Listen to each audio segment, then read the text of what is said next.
Ok, ça qu'a fait tout le monde, c'est Bambou. Et nous sommes, me fait deux vidéos déjà sur comment faire un montage rapide dans Final Cut. Jodi à me venir pour m'expliquer nous comment moi-même je travaille son dans vidéo mieux. Donc ça c'est le résultat final vidéo nous t'a fait. Ça c'est pendant m'activer tout est désactiver tout effet aussi. Ça c'est vidéo originale qui était filmé. Ça c'est vidéo finale que me travaille sur Final Cut.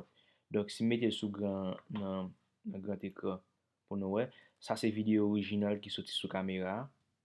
Puis ça c'est vidéo côté que me fin travail li m'appliquer couleur là-dedans. Donc nous ouais, c'est carrément dans la journée, OK? Donc je dis à nous ouais comment moi-même moi travaille son. Et deuxième bagage moi te vle di nou, comme que moi-même moi pral faire et question yo voix off, dans chaque question yo, dans chaque vidéo me vini me renommer yo. Par exemple, première question c'est depuis qu'il est ou commencé dans le domaine cinématographie.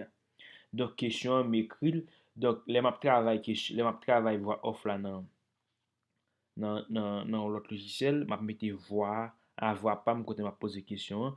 Donc m'a pas bien problème, m'a juste capable à regarder même si m'a pas attendre ça m'a dit, m'a capable lire question, m'a juste lire ça qui écrit, me poser question de façon pour venir sortir dans question. Donc pour renommer nous juste faire clic droit, aller dans renommer. Donc ou écrit soit écrit là ou ensemble tout et puis bâton. OK? Donc c'est comme ça me fait. Donc pour mal travail son dans mal travail son vidéo ça, obligé faire trois bagages.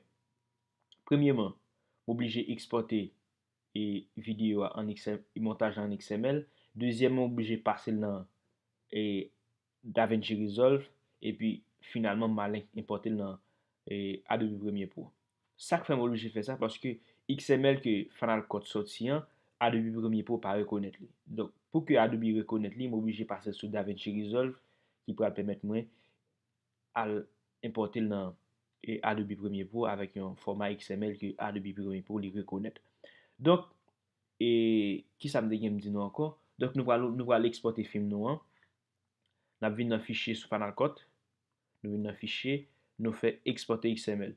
Moi, je vais exporter XML là déjà, mais je vais montrer comment nous fait. Exporter XML, il vient comme ça. Donc, je vais fichier à un nom. Par exemple, je vais appeler parmi la XML, je vais exporter déjà. Donc, ouais, parmi la XML, ça c'est fichier ça. Donc, ça c'est lui-même ça. Je vais exporter. Donc, ou a besoin de faire rien dans ça, je conseille aussi cliquer sur Final Cut, cliquer sur version précédente 1.7 parce que souvent 1.8 là a une difficulté pour l'ouvrir sur DaVinci Resolve. Lorsqu'on fait tout ça, on fait enregistrer et puis on fait. Ça fait l'important pour faire XML YouTube, pour regarder il y a plusieurs montages qui enregistrent en XML parce que montage en fait son bagage qui prend un pile stockage. Donc et m'encourage soit faire montage. Il y a un disque dur externe pour faire montage parce que par exemple bibliothèque ça qui a plusieurs petits bouts de vidéo 4-5 minutes là il pèse 179 gigas. Donc machine moi environ laptop moi 250 gigas. Donc imaginez si je fait montage sur machine là, donc machine est complètement lent. Donc c'est ça. Donc n'a fermé Final Cut. Il y a deux façons de faire Final Cut, c'est soit Final Cut lui-même et avantage l'enregistrer automatiquement, c'est pas tant pour Adobe obligé faire commande S ou bien contrôle S pour sauvegarder. Sauvegarder automatiquement. N'a quitté Final Cut, soit nous cliquer sur Final Cut en l'air là nous fait quitter Final Cut ou bien nous fait commande Q, CMD, commande Q et puis nous quitter Final Cut.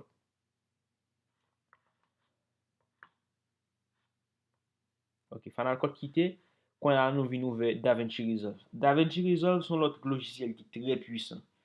Et pour moi, dans le monde cinématographique, là, dans Hollywood, ils utilisent presque trois logiciels. C'est Final Cut, DaVinci Resolve, Avid. Donc, si vous voulez évoluer dans le monde cinématographique là, de façon internationale, j'encourage à regarder un peu tutoriel sur DaVinci Resolve, Avid. Donc, je vais vous faire une série de tutoriels de A à Z sur DaVinci Resolve, mais qui a venu très bientôt. Je commence déjà à m'environ on 10 déjà.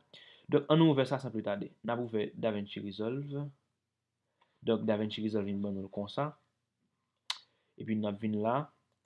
On a fait importer timeline, XML. Kon ya la, li vin mwen de getan ouve fichi sa, li vin mwen la Pamela XML/découvrir. Fè open. Et puis là, fè OK. Ap konseye nou pa fanyen nan sa.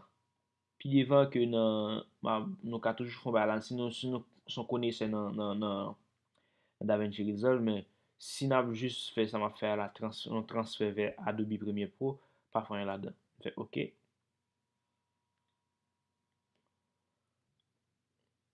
OK, il dit gen fichier pa jwen.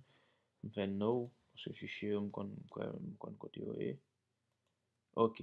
Nou wè, se kareman montaj m te genyen la, m genyen sou DaVinci wè li. Se menm ajansman yo, pa genyen ki chanje, ok? Dok, wè li, se menm bagay yo, dok, sak fe nou wè gen bagay ki make tit, se efè yo, pa bliye, m te di nou efè yo, se tan kouse de bagay de tekst yo e, e pi, ba de kran ke m ajoute an, nou wè, li pa menm jan avèk, poske, nou wè,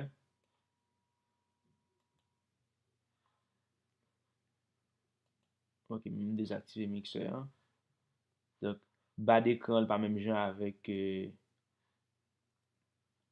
kon m dek ajoute sa, ok, dok, se sa,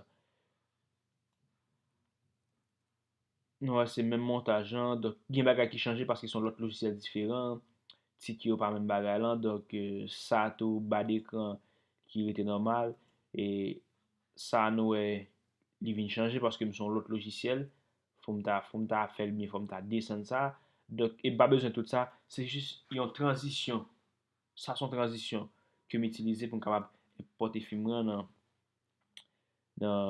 kapab di nan Adobe Premiere Pro. Dok, se sa avantajan. Dok, m ap vini la, nan an ba la, m ap vini nan ti ba avyon sa la, se m bi avyen nan avyon ou bakonnen, m de kapab nan di ti laser, ok. Kwen yon m ap chwazi, m ap wele Pamela, ver Adobe,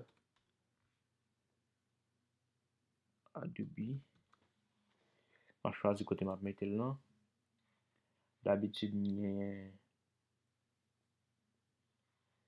wala yon diske di mwen ki CGB Prod, m ap vini nan m ap chache kote mwen, e, ba mwen yo ki se montaj XML, fon nouvo fichye, mwen el Pamela, paske pa l'importe tout ti bout videyo, pou l vin mette yo nan sa, m kre Pamela, m mette Pamela audio, ver,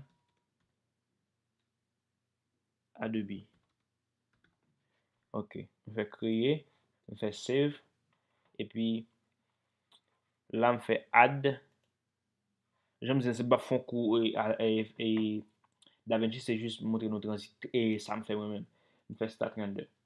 Dok, nap kampe video an la, nap kontinu an lot video, paske sa pral pran environ 9 minute, 8 minute, par exemple, eseye di le an la, dok, m pa ka kite nou ap gade ekran pendant 9 minute, dok, nap kontinu video an nan prochen, nap kontinu mèmè eseye an travay sa nan prochen video, kote ke m pral montre nou koman m travay son an nan Premiere Pro, ki prosesus m itilize, ki efè m itilize, koman m fè sa, koman m retire brouyo nan video. Nap kwa za la prochen pou m prochen video. Ciao.